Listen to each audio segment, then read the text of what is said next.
Fiasco that has a lot of people scratching their heads. You've paid for a $6.5 million state building that is sitting vacant. It looks like it's ready for state workers to move in, except there's one major snag. News 13's Nancy Laughlin is in the Newsplex with the story. Diane, it is a major snag. Over the years, lawmakers approved enough money to construct the building, but not enough to provide one last major necessity.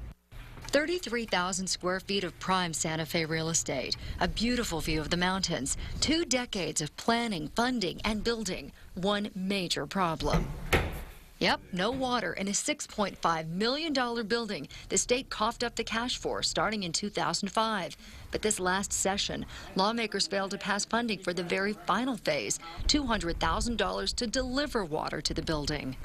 It was an incredible disappointment because we were so close to just finishing it. For more than a decade, the state's archaeological and museum departments have been searching for a permanent home for its offices and everything from artifacts from Spanish settlers to sacred tribal materials. Back in 2004, many of those artifacts were damaged when a pipe broke in one of the department's temporary buildings.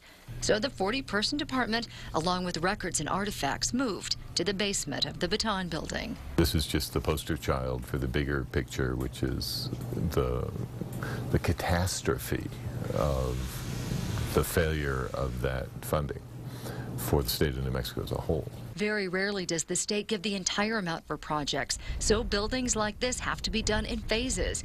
Now 12,000 years of human history sits and waits for a permanent home with water. It's almost... Now that $200,000 the department did not get was part of the huge $240 million capital outlay funding that lawmakers voted down.